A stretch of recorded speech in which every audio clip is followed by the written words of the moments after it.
Muy buenas tardes, bienvenidos a su programa Café Psicoanalítico y preséntense, chicas, primero las chicas. Muy buenas tardes, mi nombre es Lucy, muchas gracias por acompañarnos nuevamente. Hola, buenas tardes, mi nombre es Patti, gracias por escucharnos. Buenas tardes, yo soy Domingo, bienvenidos a este programa, hoy va a ser muy especial. Y bueno, bienvenidos nuevamente, bienvenidos a la charla amena con Aroma Café, mi nombre es Octavio y pues sí, sin duda un tema interesante. Abrimos con un ciclo de diplomados o una serie de programas que vamos a estar haciendo mención de la oferta que la Asociación Mexicana de Salud Psíquica tiene en los próximos meses, en próximas fechas. Entonces, pues bueno, ya pueden checar por ahí publicidad en la página de Facebook, en facebook.com/Café Psicoanalítico Radio. Creo que el día de ayer se publicó uno de los diplomados y hoy, bueno, un programa alusivo a otro diplomado, en este caso del Instituto Grodek. Y pues bueno, como ya les venimos comentando la semana pasada, algunos cursos que se aproximan, eventos, y en este caso vamos a estar haciendo pues así, ¿no? Diferentes programas con temas, por supuesto, psicoanalíticos, ya como los hemos estado viendo aquí, pero con una alusión hacia este tipo de diplomados, ¿no? Entonces, un diplomado en medicina psicosomática, en psicoanálisis y la medicina, ¿no? Diferentes materias, interdisciplina a fin de cuentas, y que hoy pues tenemos un tema del cual Domingo hablará un poco más al respecto, o ya les dirá una introducción, porque bueno, sin duda ahora sí a un público incluso más amplio, ¿no? Del que comúnmente llegamos, pues le puede interesar, ¿no? Y también al público enfocado en ciencias de la salud. Entonces la invitación a este diplomado, aquí una probadita de lo que se va a estar viendo, y pues bueno, ya le estaremos diciendo datos al respecto de cuándo inicia, maneras de inscribirse, etcétera. La introducción. Ay, Dios mío. Muy bien, bueno, Gracias, Octavio. primero quisiera comenzar con el porqué de este tema en especial, que es psicoanálisis de la endometriosis. Es un ejemplo de lo que hacen los alumnos durante el diplomado. Al final entregan una investigación pequeña donde hacen una hipótesis sobre alguna enfermedad. Algunos van a tener pacientes, otros no tienen la oportunidad de verlos, entonces se les da la oportunidad de que utilicen programas de televisión donde se analizan casos clínicos, que analicen películas, que analicen obras literarias donde se abordan enfermedades. La idea no es que salgan, digamos, teorías específicas o que sean 100% ciertas, sino que vayan abriendo su mente, que vayan sacando hipótesis y que vayan trabajando el cómo hacer las interpretaciones de las enfermedades psicosomáticas. ¿Cómo podemos empezar a hacer las interpretaciones? Primero que nada, utilizamos la interpretación de los sueños, el mismo método que se utiliza para interpretar todo tipo de síntomas en psicoanálisis. Entonces, tenemos que tener una pequeña biografía de lo que vamos a abordar. En este caso, cuando hablamos de enfermedades, tenemos que irnos a la enfermedad real. ¿Qué sería la enfermedad real, por así decirlo? La endometriosis. Una de las preguntas que nos tenemos que hacer cuando abordamos una enfermedad es ¿para qué me sirve esta parte de mi cuerpo que está enferma? ¿Sí? Entonces, ¿para qué sirve el endometrio?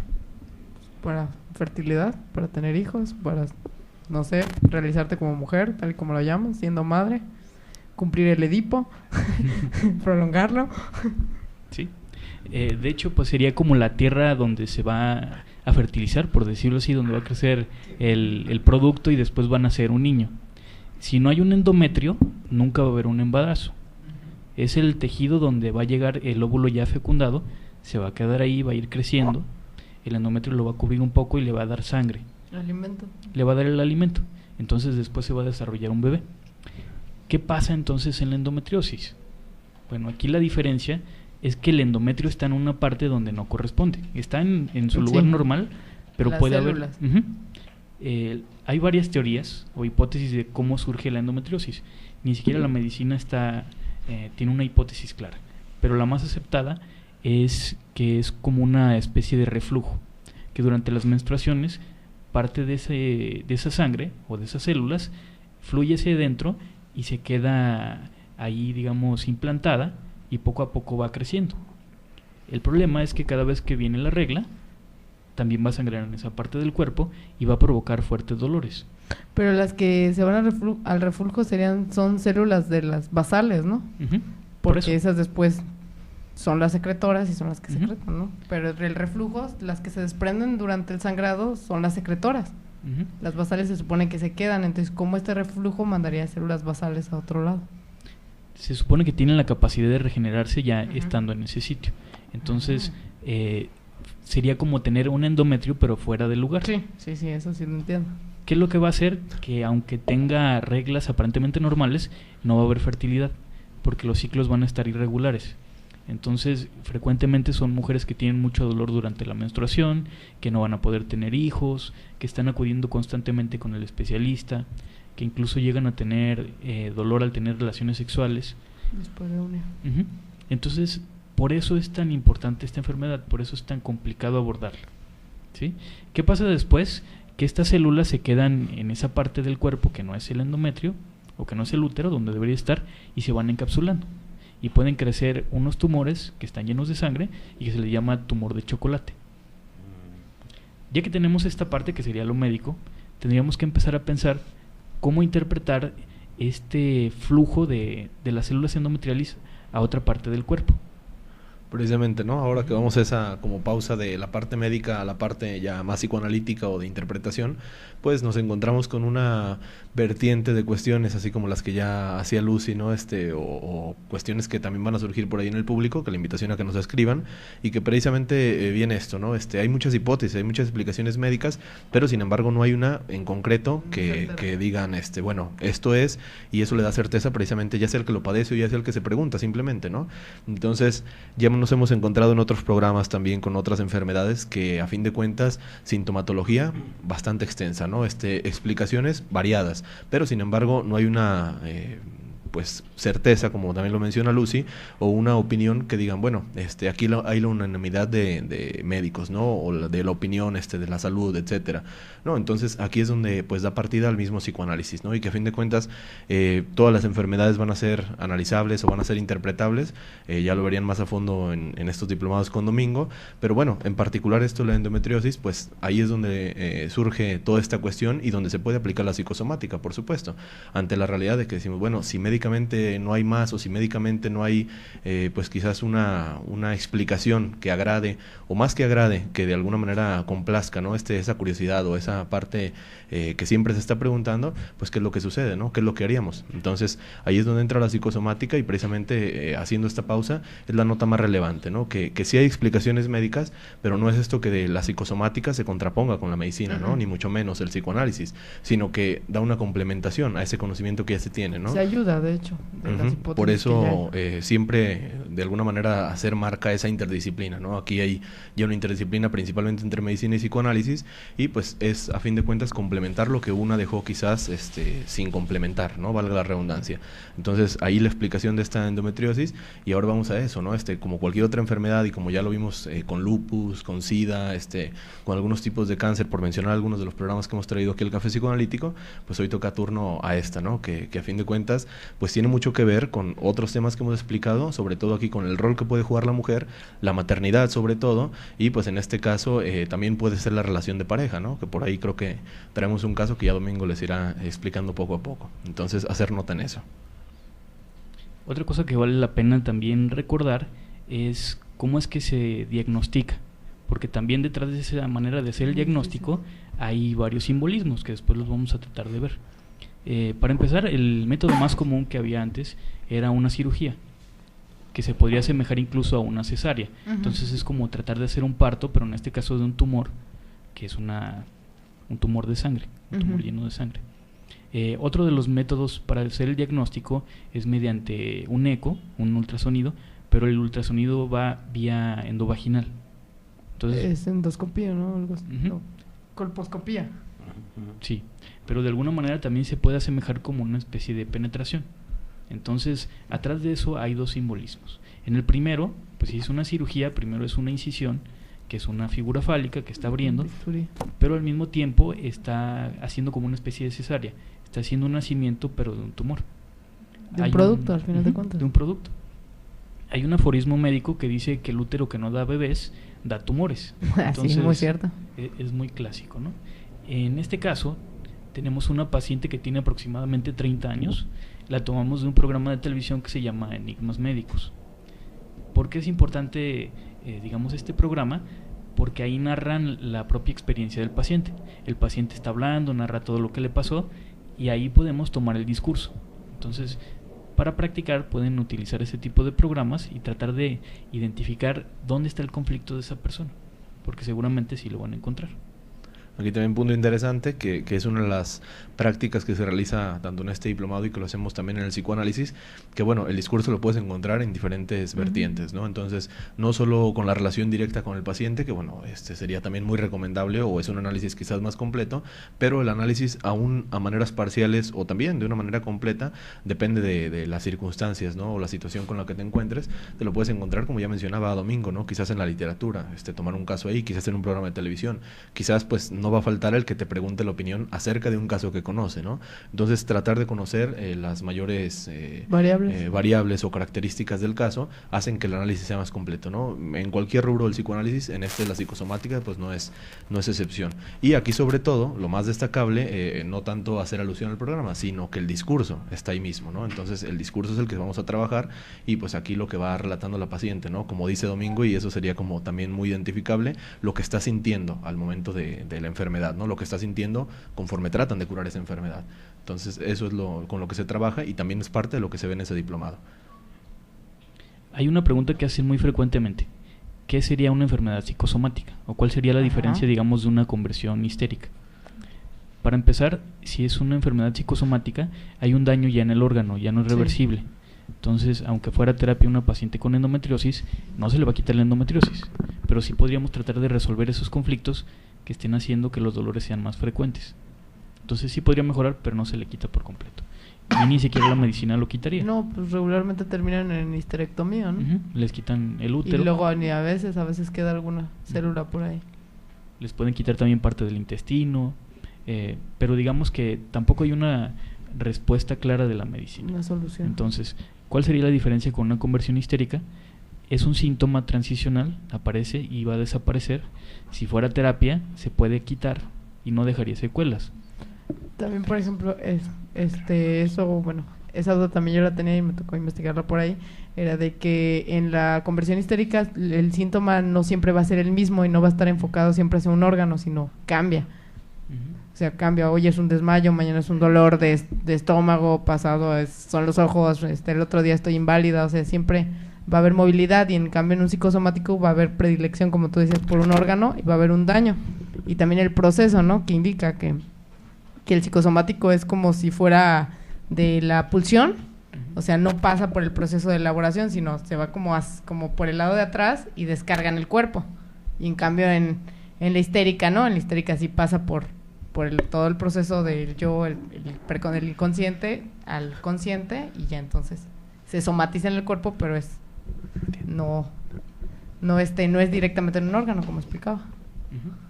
Y también aparece siempre un simbolismo, digamos, en la histeria de conversión. Ahí hay un proceso sexualizado, digamos, que está censurado y por eso se convierte esa energía en otra cosa. En un síntoma. Corporal. Ajá. El problema con la psicosomática, con la enfermedad psicosomática, es que no se piensa. Es como si se actuara antes de pensar. Se actúa con el cuerpo. Ajá. Aunque también en la histeria regularmente no se afecta la función, pero no hay un daño estructural. Y en cambio en la enfermedad psicosomática, como tú dices, ya presentamos un cambio en la estructura del órgano o del sistema dañado, ¿no? Sí, sería como un órgano que se convierte en como el detonante de todas las descargas. El punto débil. El punto débil, o digamos más bien el punto más fuerte, porque es ahí donde se sostiene y en el momento que ya no puede sostenerlo, es el órgano que se va a estar enfermando. Ajá. Entonces, ¿qué sería entonces la endometriosis? Pues vamos a ver cómo es una fantasía de autoengendramiento o de autofecundación. ¿Qué sería la autofecundación?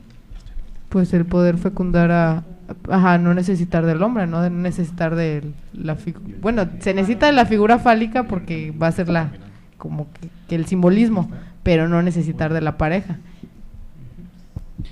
Podríamos decir también que es una fantasía bisexual, donde la persona tiene un muy fuerte narcisismo. ¿Sí?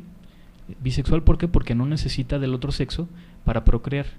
Algo así como si fuera una planta y que la planta tiene la capacidad de autofecundarse. La flor, pues sí, la flor en realidad es un simbolismo de la bisexualidad, porque tiene los dos órganos sexuales que son las dos partes. ¿Qué pasaría en esta fantasía o por qué una persona usa la fantasía? Porque no puede lidiar con la realidad. Es una manera de alterar su realidad, su vida diaria. Vamos a seguir entonces con este caso. Es una paciente de 30 años que tiene una pareja que le lleva aproximadamente 15 años. Durante mucho tiempo quieren tener hijos, pero por más que lo han intentado, no pueden. ¿Qué pasa cuando sucede una infertilidad? Porque una pareja puede tener y otra no. Bueno, ¿qué sucede? ¿Qué pasa? ¿No? Berlinos, cuéntanos. Es que es la invitación también para el público, ¿no? Pregunten, ¿qué pasa? Preguntas y saludos. Sí, saludos. Astrid nos manda saludos. Saludos, Astrid. Liliana dice, buenas tardes, ¿cuál es el tema de hoy? ¿Por qué no se embarazan las personas? Endometriosis psicosomática. La endometriosis. Bueno, es que depende de la... Bueno, yo pienso que para saber en sí lo que... O sea, por qué unas parejas sí y otras no, también hay que ver como que el entorno, el ambiente, o sea, ver a la pareja, porque pueden ser muchas cosas, desde el decir la pareja no funciona, hasta uno de los dos es el que no funciona, o hasta el punto de realmente lo que quiero es ser yo el centro de atención, o recibir todo el afecto y no estoy dispuesta a compartirlo con un nuevo ser, o mil cosas pueden ser, bueno, desde mi punto de vista pueden ser mil cosas, se necesitaría de entrar más en un caso en particular, ¿no? Diríamos que siempre que hay un síntoma va a haber una contradicción entre lo que se desea inconscientemente y un deseo ya más bien consciente. Entonces, si hay una contradicción en quiero tener hijos y no quiero tener hijos, va a aparecer un síntoma. En los casos donde hay un embarazo, incluso aunque fuera la primera relación y aunque se hubieran protegido, y no que casualmente falla, de alguna manera ya había un deseo inconsciente ahí de tener hijos. Entonces no es casualidad que suceda eso. ¿Por qué una pareja va a ser infértil? Pues podríamos decir que alguno de los dos está en contradicción, no quiere tener hijos. ¿Por qué no querría tener hijos? Eso es lo que vamos a ir viendo con este caso. Entonces, esta pareja llega con un especialista. Aquí hay que ponerle atención, porque cuando llegan con el especialista es, quiero que me ayude a embarazarme. ¿Sí? Ahí suena incluso como una petición histérica, ¿no? Ajá. Usted es un especialista, usted sí me va a poder embarazar. Porque él no puede. Ajá. Es como proyectarle la culpa. Es la queja también, él no puede, usted sí. Sí, porque usted es el especialista, usted es el que sí sabe. Entonces le dan unas píldoras que se supone que le van a ayudar a regular su ciclo. ¿Qué podemos pensar de las píldoras? Las píldoras van a alterar el ciclo menstrual, obviamente sí van a cambiar a nivel orgánico. Ovulación. Pero si ella de todas maneras se mantiene con resistencias, incluso podría estar olvidando los medicamentos, podría ser que no se lo tome como le dijeron. Los actos fallidos.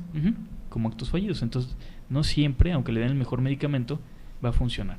Y parte de la eficacia también es qué tanta fe le tiene a esas pastillas, qué tanto la convenció el médico de que sí van a funcionar.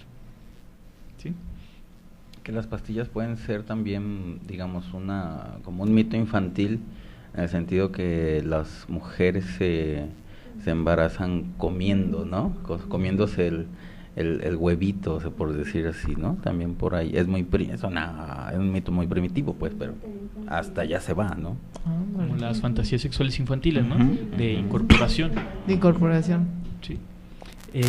Incluso los niños cuando tienen miedo a comer o que rechazan la comida muchas veces por eso, porque temen como embarazarse y necesitan desembarazarse de algo. Finalmente este va a ser el tumor que aparece. Es otra manera también de adquirir ese embarazo, pero que no fuera de su pareja. Cuando ya empieza a tomar las pastillas, dice que tiene dolores intermitentes en la espalda baja. Zona sacrolumbar. Esta zona se asocia mucho con los dolores de embarazo. Entonces desde ahí sigue inconscientemente más bien, el deseo de embarazarse. Y aparecen los dolores como si fuera un trabajo de parto. Pero en ese momento no se ha podido embarazar todavía. Entonces, poco a poco este dolor se va yendo hacia el miembro inferior derecho. Ahí lo ponen incluso de esta manera, no lo ponen como las piernas, aunque era la traducción, yo supongo que sí dijo más bien piernas. Pero es importante esto del miembro inferior derecho. ¿Qué podríamos pensar con esta frase? Es figura fálica también. Es una figura fálica, incluso una figura en erección. Entonces, si ya tenía los dolores en el vientre o en la espalda baja y ya tenía una figura fálica, digamos, propia, entonces era como si ya hubiera la capacidad de autofecundarse. Cuando visitan de nuevo al especialista es cuando ya le descubren la endometriosis. Entonces ya le dicen todo lo que va a seguir, le advierten que tal vez no se va a poder embarazar y empieza como a decaer un poco, se siente muy deprimida, pero su pareja la sigue apoyando. ¿Por qué es importante lo del apoyo? Porque es como si lo usara como un bastón. Pero también hay que recordar la diferencia entre las edades. Entonces podemos ir pensando desde aquí que había ciertas fantasías edípicas. Una relación edípica. Entonces pareciera como que podría ser incluso su padre. Sí. Y está buscando la atención también con todo este proceso, la atención, el afecto de la pareja, pero más en el aspecto de cuídame, protégeme y quiéreme, más está buscando un papá más que un esposo, ¿no? Cuando le detectan la endometriosis se dan cuenta de que en el útero no había nada. Y entonces dice, bueno, ¿qué caso tiene que sigamos con las pastillas? Vamos a intentar ya sin las pastillas, pero después la mandan con un terapeuta que le iba a dar algo así como masaje o algo por el estilo, y durante algún tiempo mejora. Rehabilitación. ¿Por qué creen que va a mejorar con eso? ¿Por qué? Cuéntanos por qué. Por el contacto con otra persona, es como la fantasía también de infidelidad o de algo que sí funcione, ¿no? El masaje, digamos, no deja de tener como relación como el masaje erótico, ¿no? Digamos, al fin de cuentas, algo muy... Es contacto, primitivo, sí. Pues es al final como una fantasía de infidelidad cumplida. No, pero digamos, no, yo no digo de infidelidad, sino más bien como de un hombre que sepa erotizar, pues. Un hombre que ella desee. Un hombre que sea hombre. No, que viva más bien la que parte sirva. sexual, ¿no? De alguna manera, porque a diferencia de la relación que tiene con su pareja, ¿no? Que es una relación estéril. Cuantía, sin meternos todavía en ese punto, es una cuantía bastante lo que se lleva, ¿no? En años. Entonces, obviamente, pues aquí ya es una de las características, ¿no? Hace rato lo que mencionaba Lucy, que hay que saber más de un caso para interpretarlo. Bueno, aquí ya hay particularidades. Lo primero que nos va a dar como una parte analizable es la relación en sí, antes de la enfermedad, ¿no? La relación que tiene con la pareja. Entonces, esa relación, pues, la diferencia de edades, y que ya Domingo y Lucy lo puntualizaban así, en la cuestión, pues, edípica, ¿no? Y obviamente estas relaciones edípicas, pues, bueno, en el punto sexual no es lo primero, ¿no?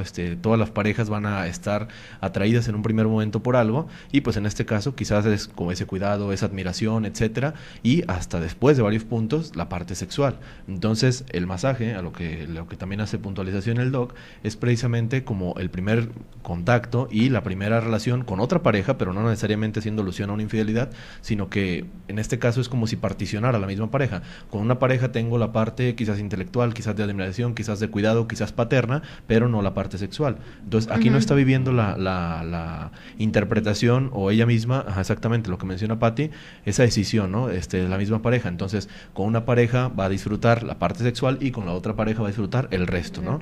Que es algo muy común, o más común de lo que se piensan. Muchas veces, no solo por esta cuestión de infidelidad, ¿no? Puede quedar en una cuestión de la mejor con un amigo, ¿no? Tienen la pareja, con esa pareja viven la parte de romántica, y con la otra persona viven la parte sexual, ¿no? La pasión, exactamente. Y a veces ahí puede caber la infidelidad, pero a veces no. A veces puede ser viceversa, ¿no? El novio con el que vive en la parte sexual, pero sin embargo hay un amigo con el que vive en la parte romántica, ¿no? Que salen al cine, que salen a pasear, que salen a platicar, lo que no hace con el novio. Entonces escinde a la misma pareja. Aquí parece que eso está haciendo, pero a la diferencia es que ese masaje para ella representa como el contacto que no ha tenido, o la parte sexual que no ha tenido con esa pareja. Entonces, a una cuestión consciente, no está haciendo referencia a su infidelidad posible, ¿no? Sino más a esto de que ahí está viviendo la parte sexual, y precisamente esto es lo que le ayuda, ¿no? Como esa persona que bueno, ya a lo mejor lo diremos más mundanamente, como también Lucy lo mencionaba, sí puede, ¿no? A fin de cuentas, pero es más bien esa parte que sí la vivo con esta persona, ¿verdad? Entonces eso es lo que ayuda de esa manera al embarazo, ¿no? O a esa parte de esperanzas, que hasta ese momento decía que no había perdido la esperanza, que todavía llevaba gráficas, a pesar de que ya le habían dicho así como que no se va a poder embarazar. Dice que todavía llevaba sus gráficas de ovulación y todo para como mantener la esperanza de que podía en algún momento engendrar, ¿no? Y sin embargo, pues bueno, sabía que las posibilidades eran pocas, y sin embargo a partir de este masaje, pues un punto destacable. También, digamos, esta parte de la endometriosis, pero digamos, el tejido fuera del útero no deja de ser también una escisión. Está escindido el útero, o la parte, o el deseo, al fin de cuentas es el deseo materno, ¿eh? Quiere y no quiere, ¿no? La vez. Bueno, entre otras cosas. Sí, la parte materna, que es a fin de cuentas todo el caso, ¿no? O sea, es como de o va a tener hijo o no va a tener hijo. Porque son dos deseos, que lo estaba viendo en clase. El deseo de ser madre es uno y el deseo de tener hijos es otro. Los dos deben de estar unidos. Si falta uno de ellos, no se va a poder dar el embarazo. De esto, a lo mejor para los que nos escuchan también, pues la actitud que puede tener una madre, ¿no? Una cosa, ahí sí muy diferencial, que pareciera que es lo mismo, ¿no? A simple vista, tener un hijo y ser madre, pero sin embargo no. Una cosa va a ser la actitud, la conducta que va a estar llevando a cabo la madre, y la otra, pues tener el hijo, ¿no? Y ya ahí, imagínense el ejemplo que quieran de, bueno, madres que a lo mejor dicen, pues parece que no es madre, ¿no? Parece que no tiene hijos. Pues a fin de cuentas, con esos ejemplos tan clásicos podemos encontrar esto, ¿no? O viceversa, también personas que tienen una actitud maternal y sin embargo tener hijos. No tienen hijos. Exactamente. Entonces ahí es el problema de escindir, ¿no? Otra razón de por qué se quita el dolor también podríamos interpretarlo porque tal vez en ese momento estuvo sufriendo una neurosis sexual, una acumulación de energía libidinal que no se había descargado. Al momento de que le dan el masaje, viene la descarga y por un tiempo sí funciona. Es importante esto que dice Tavo sobre las gráficas, porque dice que todavía las llevaba y no perdía la oportunidad, pero esto es clave. No había renunciado a la esperanza de tener un hijo propio, pero es un hijo propio, no es con mi pareja, es un hijo propio, un hijo mío, que yo lo haga, que yo lo cree, que yo me autofecunde. Aunque le quitan el medicamento, los dolores continúan y van aumentando, y poco a poco ya se van localizando nada más en el miembro inferior derecho, y se despertaba por las noches durante algún tiempo, incluso llega a dejar de caminar. Como ya no puede caminar, le consiguen un bastón. Otra vez, el bastón es una figura fálica. Otra vez parece que se tiene que apoyar en una figura fálica externa, como que no la puede introyectar. ¿Qué pasa aquí? Que poco a poco ya deja de funcionar este bastón. Entonces podríamos decir que aquí hay una fantasía como de impotencia de su parte, o que tal vez se le estaba proyectando ya después a su pareja. Porque una persona va a necesitar bastón, pues porque no se puede sostener. No puede caminar, no puede moverse sin ayuda. ¿Qué sería introyectar, digamos, la figura fálica? Sería la capacidad de poder simbolizar, sería como el nombre del padre, la ley, el simbolismo, el poder hablar de sus deseos sin tener que actuarlos. Pero por ejemplo, en el caso de la mujer, la ley, introyectar la ley es aceptar la castración. Aceptar y la en castración. este caso, al estar buscando introyectar una figura fálica, no hay aceptación de esa castración. Sigue como decías hace rato, la fantasía bisexual o de la mujer fálica. La mujer. Sí. Entonces digamos que no acepta el hecho de que puede tener un hijo. No quiere un hijo, no quiere que sea su propio hijo. No, lo primero que pasaría en el Edipo de la niña sería que va a querer un hijo del padre. Después renuncia a este hijo del padre y va a buscar un hijo pero con otra persona. Incluso muchas veces está esta fantasía de que el primer hijo es como el hijo del padre, aunque no sea obviamente del padre. Por eso luego le ponen el nombre de es una forma como de dedicárselo, digamos, al abuelo. ¿A la abuela? Al abuelo. O le ponen el nombre de la pareja o al primer hijo, o le ponen el nombre del papá de la mamá. Bueno, nos manda saludos Francisco Solís, pues, buen día. Saludos a Francisco. Buen día. Y Mimi nos manda también saludos. Saludos. Saludos, Mimi. Que se le chispoteó el embarazo, no, eso no es. Al principio que se le fue el comentario y algo que no entiendo de la parte sexual, mejor que así lo dejamos, y que cólicos. Y que se embarazó bien fácil. Pues qué bueno. Saludos, Mimi. Saludos, inconsciente. Otra vez, Mimi, el mensaje para entenderlo bien. Y así déjalo si quieres también. Te conviene. Bueno. Muy bien. Cuando ya empieza a fallar el bastón, dice que sus esperanzas se desvanecían, y es cuando también ella se comienza a desvanecer, a desmayar. El dolor sigue incrementando y finalmente ya llega al hospital, le van a tener que hacer una cirugía, y hay algo muy importante aquí, porque en cuanto ve al médico dice que le recordaba al abuelo y que en ese momento supo que todo iba a salir bien. Entonces aquí podemos aplicar otra vez esa teoría. Es como si quisiera el hijo pero de otro hombre, no de su pareja. Si su padre representaba, o más bien su pareja era como su padre, y ahí y aparentemente era como si no hubiera padre. Si adoleció de padre pero tuvo abuelo, entonces no era del padre de quien deseaba un hijo, era del abuelo incluso. Entonces, una vez que ya le hace la cirugía, todo sale bien, pero hay otra cosa importante aquí, porque en el momento que le deciden dar tratamiento, es de por vida. Le van a dar pastillas, pero ya no se va a poder embarazar. De esta manera es como si se asegurara también que de por vida va a castrar a su pareja en lugar de aceptar ella la castración. ¿Sí? Bueno, vamos a ver cómo se puede fragmentar esto.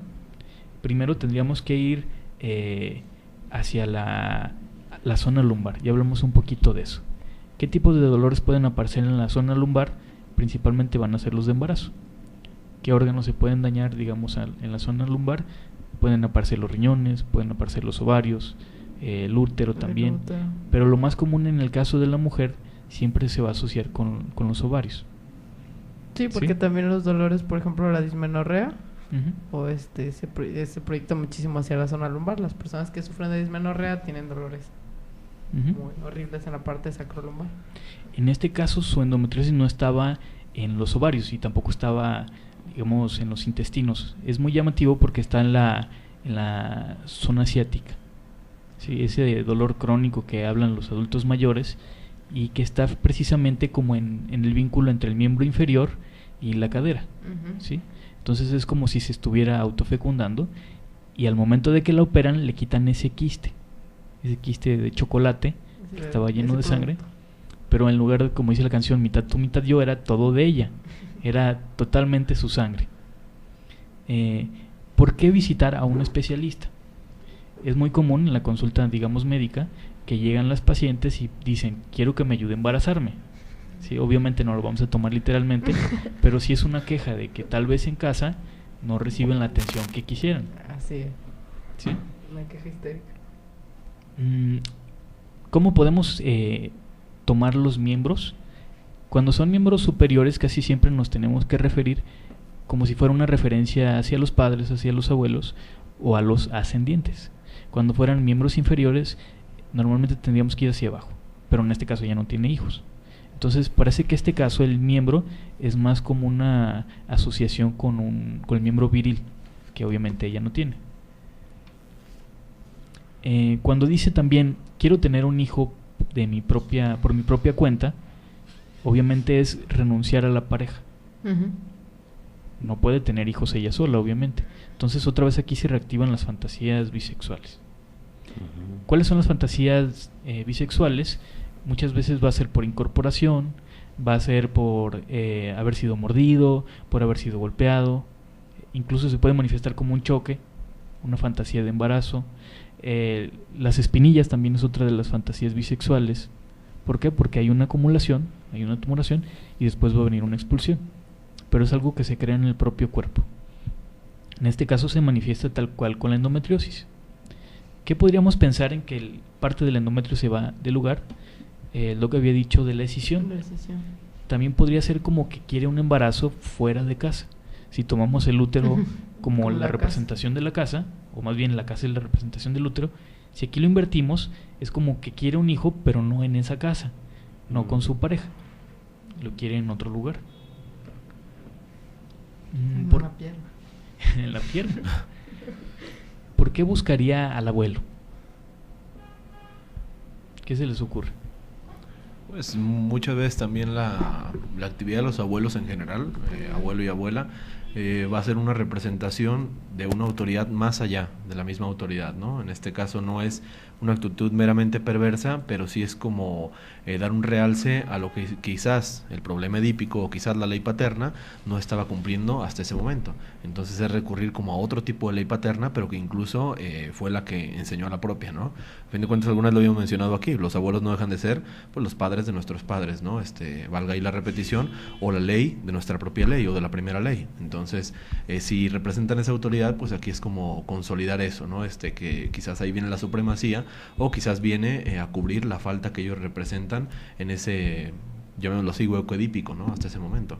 Pues es una de las hipótesis. También lo que tú mencionabas, que pudo haber ausencia de los padres y más identificación con los abuelos o más cercanía, contacto con el abuelo que con el padre. Entonces, si el esposo fungía como el papá, pues realmente lo que ella no quería no era un papá, sino que se pareciera más bien al abuelo, o esa fantasía edípica estaba más con el abuelo.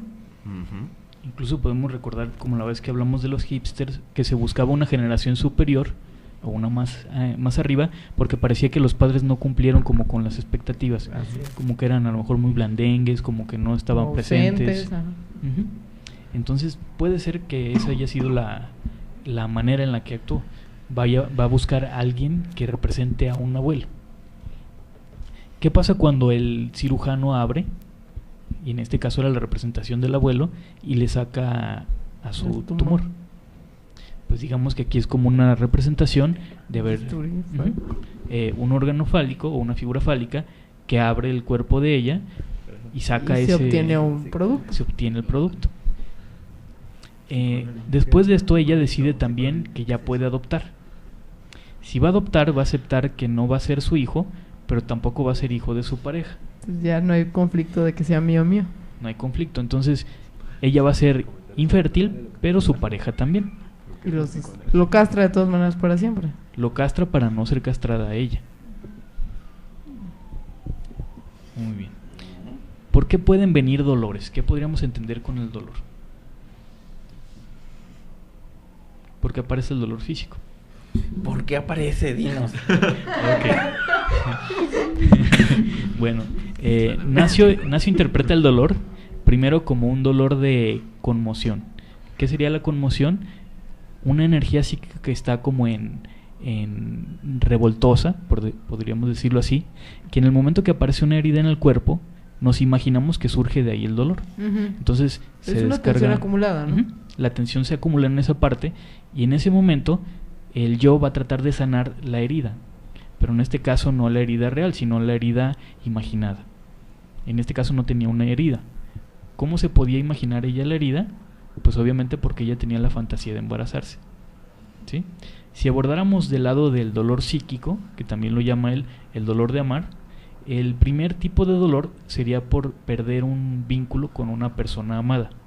En este caso sería un duelo. Aquí no hay un duelo porque no hay una persona amada de por medio, no hay un embarazo. Otro tipo de dolor es el dolor de perder la imagen que se tiene ante el otro, ¿sí? ¿Cómo se viviría esto? Como un dolor de humillación. ¿Creen que aquí podría aparecer un dolor de humillación? Suponiendo que ella tenía la imagen de que si era mujer se podía embarazar. Tenía que, porque también, sí, a su narcisismo. Es una herida a su narcisismo, es una limitación de las fantasías omnipotentes de no puedes hacer todo tú sola. Entonces podríamos tomar que parte de ese dolor psíquico puede ir por ahí, por un dolor de humillación. Otro tipo de dolor que Nacio menciona es el dolor de perder un vínculo con una parte de mi cuerpo. ¿Qué sería esto? Un dolor de mutilación. De alguna manera ella también la mutilan, pero se asegura de que, al menos simbólicamente, mutilen también a su pareja, porque ninguno de los dos iba a tener hijos. La proyecta hacia afuera.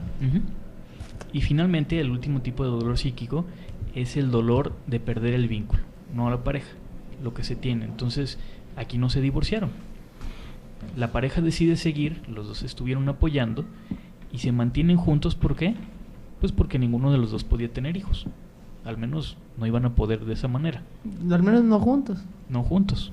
Entonces, si su pareja ya era algo mayor y ya también tenía pocas probabilidades de tener hijos, ella se aseguraba de que no se le iba a ir, o al menos era parte de la fantasía. Pues se suponen que van a adoptar, ¿no? Eso también es como cumplimos nuestras expectativas, pero a la vez los dos estamos castrados.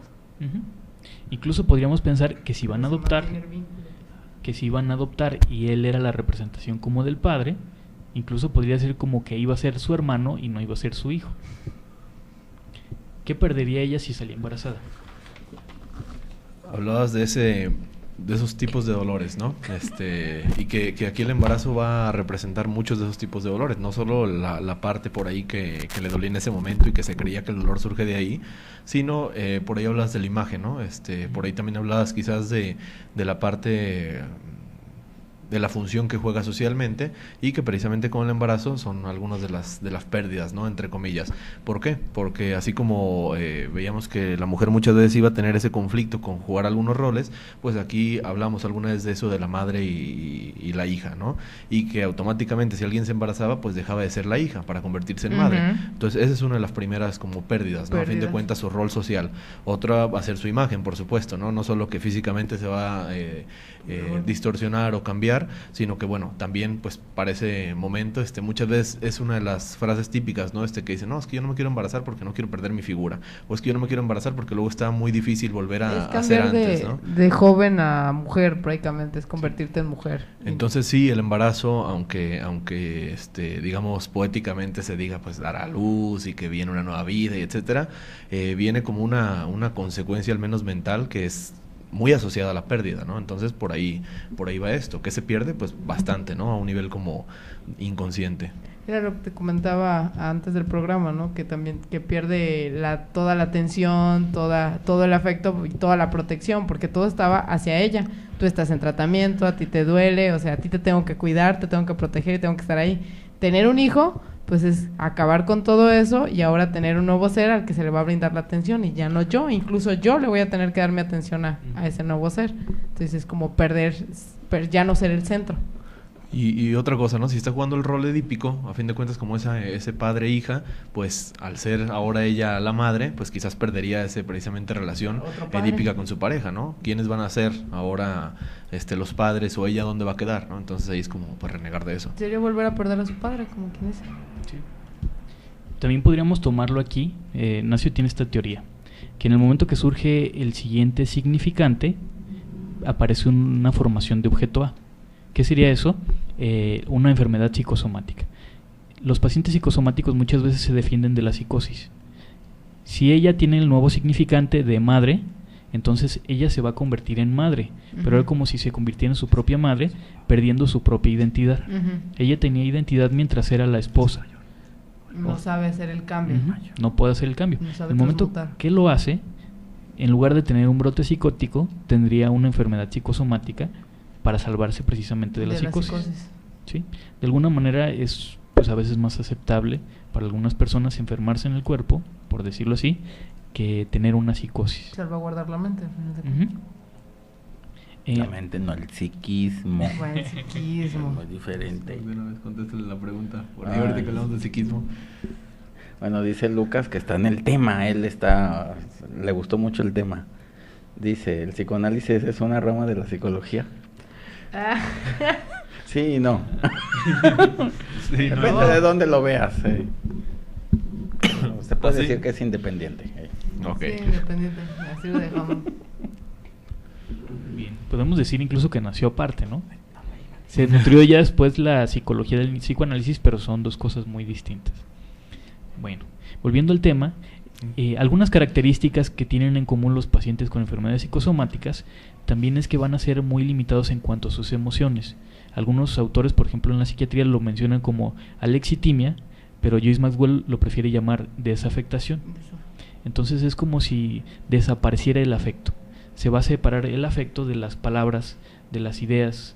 No le da significante, por lo tanto va a pasar al cuerpo, ¿no? Directamente. Todo afecto en algún momento fue una descarga en el cuerpo, así lo mencionaba Freud. Entonces es como si se viviera solamente la descarga en el cuerpo, como si fuera algo aparte. Si no se elabora. Entonces se supone que serían como una histeria primitiva, así lo llamaba ella, y que en algún tiempo esas descargas en el cuerpo, que son los afectos, nos sirvieron para expresarnos cuando todavía no había lenguaje. Entonces digamos que había un dolor de estómago y podría ser una manifestación de algo que nos estaba causando conflicto, de algo que no podíamos digerir, de todo ese tipo de cosas. ¿Qué pasa? Que cuando se va adquiriendo el lenguaje empezaríamos a tener más bien conversiones histéricas y no enfermedades psicosomáticas. ¿Cuál sería la característica de una madre, digamos el manual para ser un enfermo psicosomático? ¿Cuál? Tome nota.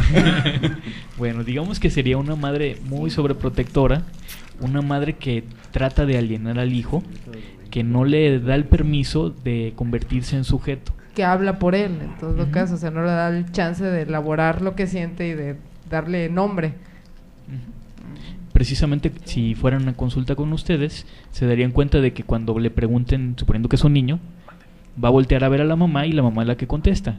Y le va a decir, ay, ¿te acuerdas que me dijiste? Dile al doctor que te dolía la cabeza. Son ese tipo, digamos, de... No te deja hablar. Y tampoco deja hablar al niño. La única manera en que tiene de hablar es hablar con su cuerpo. ¿Sí? ¿Cómo podríamos evitarlo? Pues tenemos que hacer que los niños hablen, tenemos que dejarlos. Dejen de sobreprotegerlos. De adulto va a ser un poco más complicado. ¿Por qué? Porque ya se estableció ese vínculo. Pero sí podemos reconocer nuestros propios afectos y al momento de hablarlos o hacerlos conscientes, podríamos disminuir todos esos síntomas. ¿Qué podríamos hacer en el caso de la endometriosis? Pues ahí realmente no se podría quitar, como ya les había dicho, pero sí podrían disminuir los dolores. Se tendría que ver por qué no se quiere tener hijos. Pero tal vez ya una vez, por ejemplo, resuelto el problema quirúrgico, que es en ese momento donde estaba el tejido endometrial, se elimina. Y a lo mejor ya tratándolo psicoanalíticamente podremos evitar que vuelva a escindirse o que se vaya ahora a otra parte del cuerpo.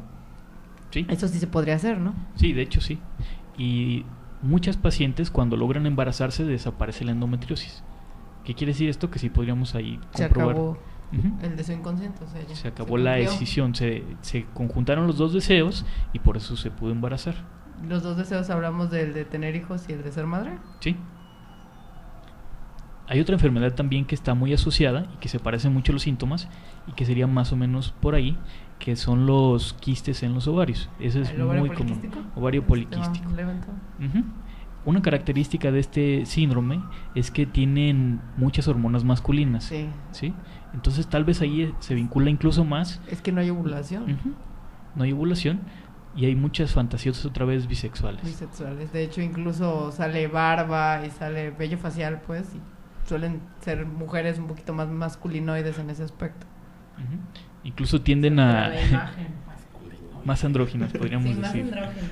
Bueno, así dice la anatomía. Muy bien. Bueno, vamos a dar la información del curso antes que se nos pase. Es Diplomado de Medicina Psicosomática y Psicoanálisis. Nos pueden buscar en Facebook como Instituto Grodek. Grodek se escribe con doble D y seca al final.